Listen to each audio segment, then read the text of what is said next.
आज हम लोग कक्षा 7वीं सामान्य विज्ञान का 9वां पाठ पढ़ेंगे। ऊष्मा।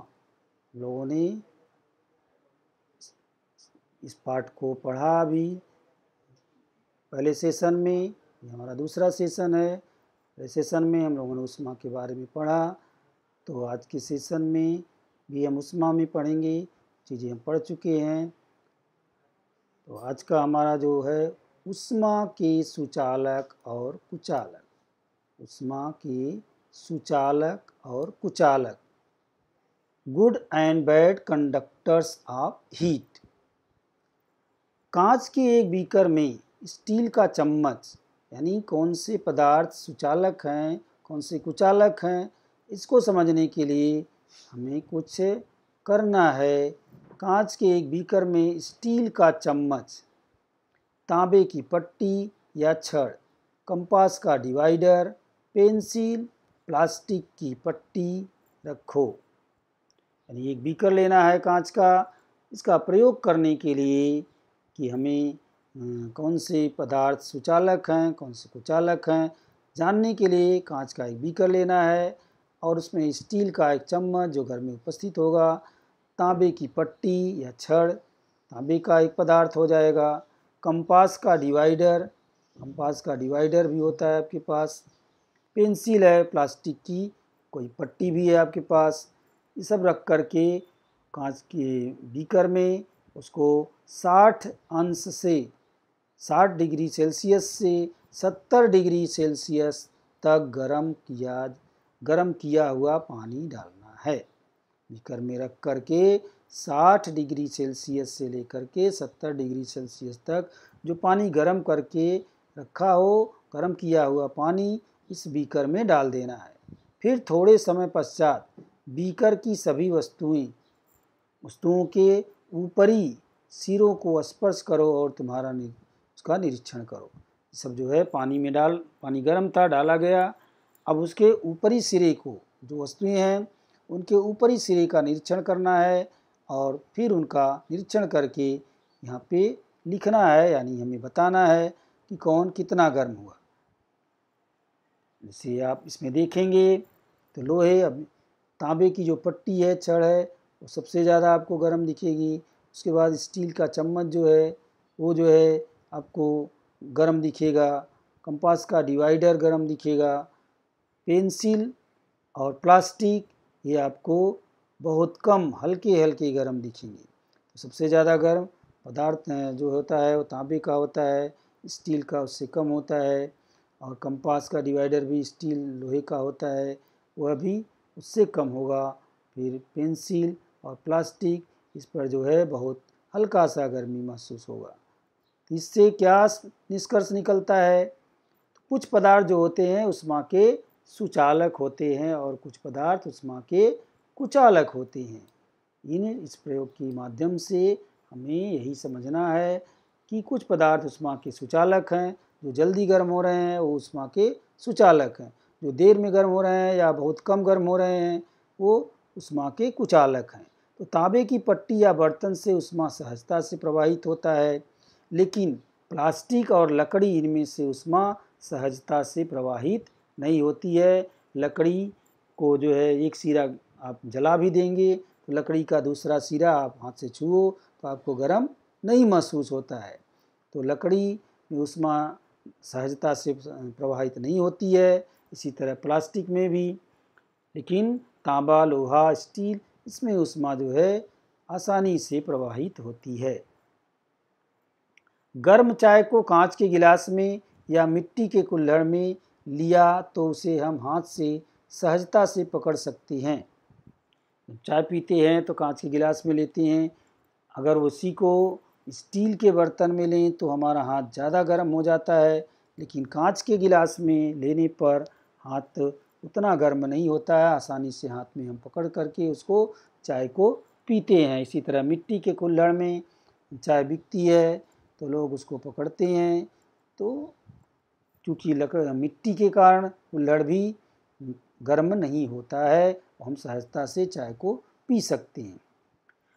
और यही चाय स्टील या के गिलास में या तांबे के बर्तन में रखेंगे तो वह बर्तन ज़्यादा गर्म होगा और हाथ में आसानी से पकड़ा नहीं जा सकता है। ग्रीष्म ऋतु में सफ़ेद और शीत ऋतु में गहरे काले रंगों के कपड़ों को क्यों उपयोग में किया जाता है? तो ग्रीष्म ऋतु में लोग कहते हैं कि गर्मी से बचने के लिए सफ़ेद कपड़े पहनो, यानी जो है सफ़ेद कपड़ा ये उष्मा को कम सोखता है। लेकिन शीत ऋतु में काले कपड़े लोग पहनते हैं। काला कपड़ा जो होता है उष्मा को ज़्यादा अपनी तरफ आकर्षित करता है, सोख के रखता है और गर्म रखता है सबको। उष्मा के कारण ठोस पदार्थ में प्रसरण और संकुचन। जो ठोस पदार्थ होते हैं उनमें उष्मा के कारण प्रसरण और संकुचन भी होता है। इसको चित्र के द्वारा और एक कृति करके हम दर्शाने की कोशिश करते हैं। उष्मा के कारण ठोस पदार्थ में प्रसरण और संकुचन। इसके लिए प्रयोग करने के लिए क्या क्या चाहिए?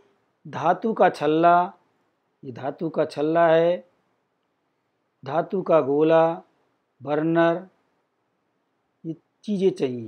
धातु का छल्ला, धातु का गोला और बर्नर यानी गर्म करने के लिए। ये जो है चीज़ें लेकर के हमें कृति करना है। तो धातु का एक छल्ला और धातु का एक गोला इस आकार का लेना है कि उसमें से किसी तरह धातु का गोला आर पार जा सके। जो धातु का गोला है वो छल्ले में से मतलब किसी तरह वो निकल जाता हो, यानी रुकता ना हो, डालने के बाद उसको टच करते हुए वो निकल जाता हो, लेकिन बहुत ज़्यादा आसानी से न निकलता हो, थोड़ा जो है उसको टच करते हुए निकल जाता हो। गोले को गर्म करना है। अब वो जो गोला था उसको बर्नर पे लटका करके गर्म करना है। गर्म करने के बाद फिर उसके गोले को छल्ले के पास ले आएंगे। तब क्या होगा? पहले तो देखा कि आर पार चला जा रहा था, अब वो जो है छल्ला आर पार नहीं जाएगा। इसका कारण क्या है? एक बार गर्म करके देखो, गर्म रहेगा तो वो वहीं पे रुका रहेगा। फिर जब वो ठंडा हो जाएगा तो फिर देखो तो वो चला जाएगा, पहले के जैसा हो जाएगा। ऐसा क्यों हुआ? तो ये जो प्रयोग किया गया इससे यही स्पष्ट होता है कि उष्मा देने पर धातुओं में प्रसरण होता है और उष्मा निकालने पर, ठंडा करने पर धातुओं में संकुचन होता है।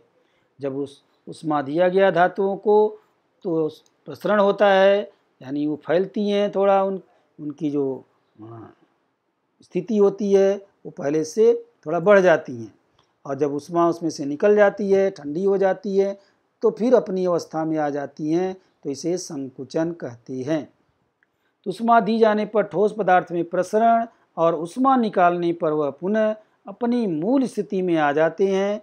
तो अपित विभिन्न ठोसों में प्रसरण होने का अनुपात भी अलग अलग होता है। जो ठोस भी हैं, अलग अलग प्रकार के ठोस होते हैं, तो उनका प्रसरण और संकुचन भी अलग अलग प्रकार से होता है। रेल की पटरी, सीमेंट कंक्रीट के पुल के जोड़ों, संधियों में खाली जगह क्यों रखी जाती है?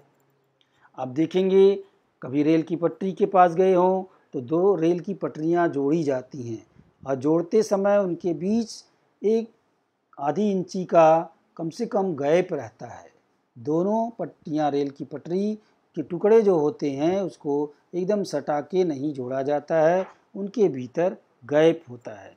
इसी तरह कंक्रीट के जो सीमेंट कंक्रीट के पुल आजकल बनाए जा रहे हैं, आप देखो तो उनका जो जोड़ होता है, उनको जो दो जगह से जोड़ा जाता है, तो उनके बीच भी गैप रखा जाता है। इसका कारण क्या है? इसका कारण यही है कि रेल की पटरी जब उष्मा के कारण गर्म होती है तो उसमें प्रसरण होगा, जो गैप रहता है वो भर जाएगा।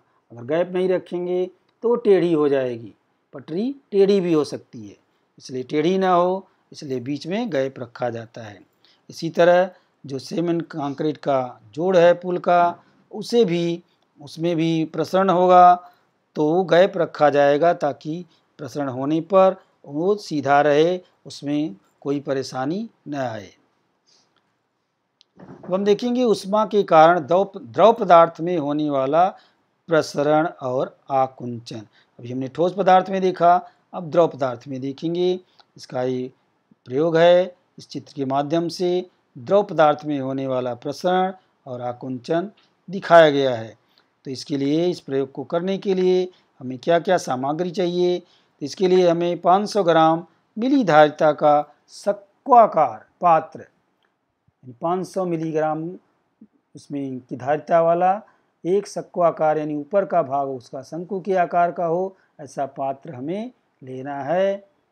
और 2 छिद्र वाला रबड़, रबड़ इसमें 2 छिद्र हों, 2 छिद्र वाला रबड़ का डाट, इसको कार्क भी कहते हैं, इसमें 2 छिद्र होता है, ऐसा लेना है। कांच की खोखली नली, और कांच की खोखली नली लेना है। मापन पट्टी लेना है, तापमापी स्टैंड, जाली, बर्नर, आलेख कागज यानी लिखने के लिए कागज भी लेना है। ये सारी चीज़ें लेकर के तब इसका प्रयोग करेंगे। क्या करना है? शंक्वाकार पात्र में पानी पूर्णतः भर देंगे। जो पात्र हमने लिया उसमें पानी भर देना है जहाँ तक पानी भरा हुआ है। और फिर क्या करना है? कांच की नली और तापमापी रबर के डाट के छिद्र में लगाओ। कांच की नली और तापमापी रबर के डाट के छिद्र में लगाओ।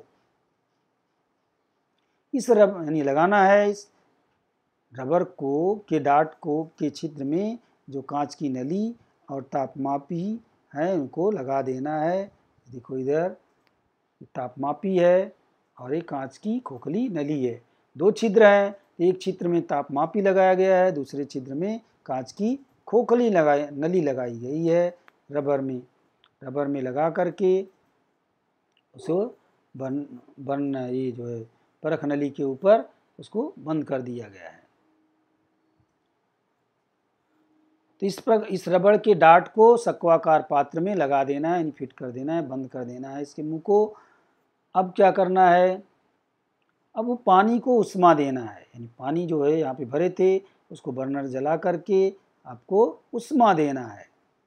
उष्मा देना प्रारंभ करें और तापमान में प्रत्येक 2 डिग्री सेल्सियस वृद्धि होने पर, तापमापी चुकी है तो जैसे ही तापमान में 2 डिग्री सेल्सियस की वृद्धि होती है, कांच की नली के पानी के स्तर को मापन पट्टी की सहायता से नोट करो। यहाँ मापन पट्टी भी लगा है, तो पानी का स्तर कहाँ पहुँचा उसे नोट करते रहना है हर 2 डिग्री सेल्सियस तापमान बढ़ने पर, कि अब कहाँ हुआ, अब कहाँ हुआ।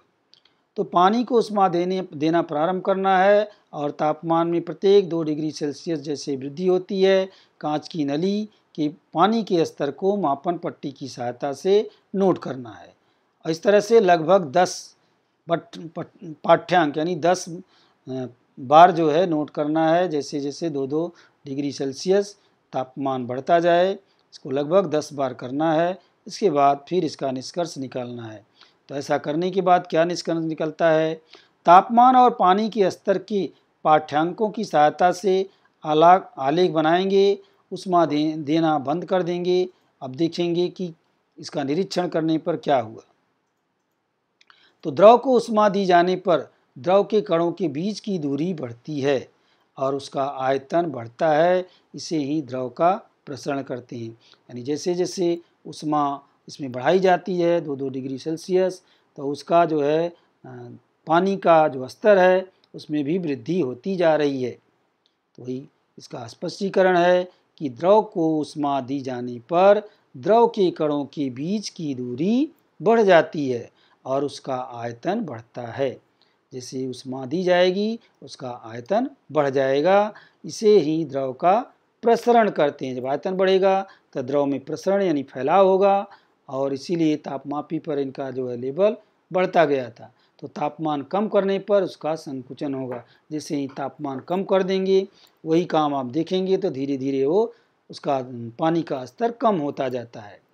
तो इससे प्रयोग के माध्यम से यह स्पष्ट होता है कि द्रव को उष्मा देने पर द्रव के कणों के बीच की दूरी बढ़ती है और उसका आयतन बढ़ता है और इसे ही प्रसरण कहा जाता है। और जैसे तापमान कम कर देंगे उनके बीज कणों के बीच की दूरी कम हो जाएगी और वो आयतन धीरे धीरे कम हो जाएगा। तो इसे द्रव का संकुचन कहते हैं। तो ये हो गया, द्रव में भी प्रसरण और संकुचन होता है। अब गैसीय पदार्थों में होने वाला हम प्रसरण और संकुचन देख सकते हैं। इसके लिए हमें क्या करना है, कुछ सामग्री इसके लिए भी चाहिए। कांच की बोतल, गुब्बारा, गर्म पानी, ये सारी चीज़ें चाहिए। इसका भी हम प्रयोग के माध्यम से कर सकते हैं, कृति कर सकते हैं। कांच की एक बोतल पर गुब्बारा लगाना है, उस बोतल को गर्म पानी में रखना है। कांच की बोतल पर एक गुब्बारा लगाने के बाद उस बोतल को गर्म पानी में रखना है। ऐसा करने पर क्या होता है, इसी का निरीक्षण करना है। तो ऊष्मा दी जाने पर गैस का आयतन बढ़ता है, इसे गैस का प्रसरण कहते हैं। जब हम गुब्बारे को गर्म पानी में, इस बोतल को गर्म पानी में रख देंगे जिसमें गुब्बारा लगा है, तो क्या होगा, ऊष्मा देने पर गैस का आयतन बढ़ जाएगा, यानी गुब्बारा और फूंक जाएगा। तो इसे गैस का प्रसरण कहते हैं। जब गुब्बारा जो है वो फैलेगा, तापमान उसको ताप मिलेगा, ऊष्मा मिलेगा, तो इसे कहते हैं प्रसरण, यानी गैस में प्रसरण हो रहा है। और जब उसको ठंडा कर देंगे तो ऊष्मा निकल जाएगी, तो उसका आयतन पहले से कम हो जाएगा, तो इसे संकुचन कहते हैं।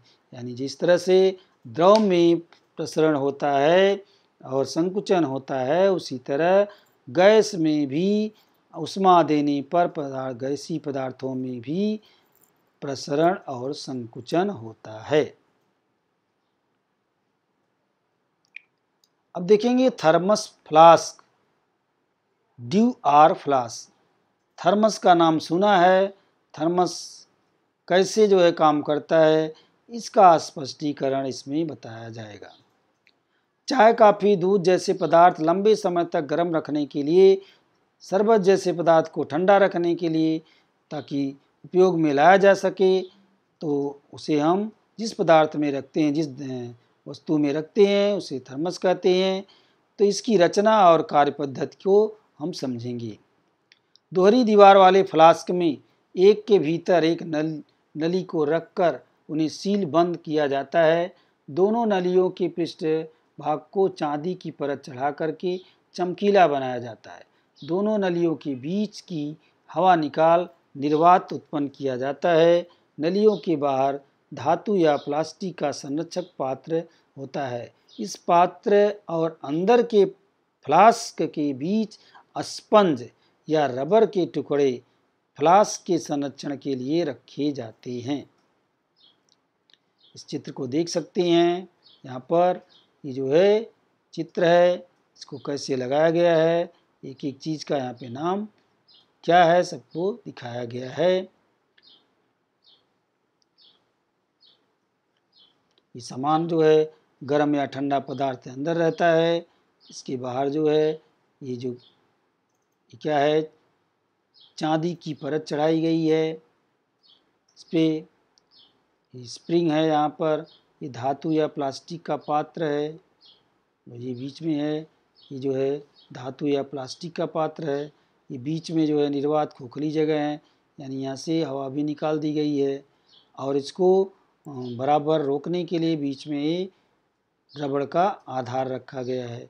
ये जो धातु की पट्टी है, इसके बीच में जो है जगह है, इसको रोकने के लिए टूटे फूटे ने रबड़ रखा गया है। और ये जो है ये बन गया, इसके अंदर जो चीज़ है ये चांदी की परत चढ़ाया हुआ कांच का पृष्ठ भाग है, जो अंदर ये हमारा बॉटल के जैसा दिख रहा है। अंदर की हवा निकाल दी जाती है। तो इसका काम कैसे होता है, इसको और अच्छे से देख सकते हैं। थर्मस फ्लास्क की कार्य पद्धति ये काम कैसे करता है। जब किसी पदार्थ को फ्लास्क में रखा जाता है तो उसके अंदर की नली की चमक के कारण बाहर जाने वाली ऊष्मा पुनः अंदर परावर्तित होती है। अर्थात ऊष्मा का विकिरण नहीं होता है। तो निर्वात के कारण ऊष्मा का संचलन और संवहन भी नहीं होता है। इस कारण ऊष्मा बाहर के ठंडे भाग की ओर स्थानांतरित नहीं होती है और लंबे समय तक अंदर रहती है। यानी ऊष्मा का संचलन और संवहन नहीं हो पाने के कारण अंदर बहुत देर तक ऊष्मा बरकरार रहती है, इसलिए आपकी चाय काफ़ी देर तक गर्म रहती है। और फिर भी थोड़ी सी ऊष्मा ऊपर के ढक्कन की ओर से और कांच में से अल्प मात्रा में स्थानांतरित होने के कारण बाहर आती ही है, इसलिए 2-3 घंटों के बाद गर्म पदार्थ उतना गर्म नहीं रह सकता है। यानी थर्मस में 2-3 घंटे तक तो सामान गर्म रहेगा, उसके बाद धीरे धीरे ऊष्मा चूँकि बाहर निकलती है, स्थानांतरण होता ही है ज़रा ज़रा, इसलिए वो उतना गर्म नहीं रह जाता है। इसी तरह ठंडा पदार्थ भी इसी पद्धति से काम करता है, ठंडी चीज़ें भी ठंडी ही रह जाती हैं। तो इस तरह से आज का सेशन हम समाप्त करते हैं। आगे का सेशन हम बाद में देखेंगे। धन्यवाद।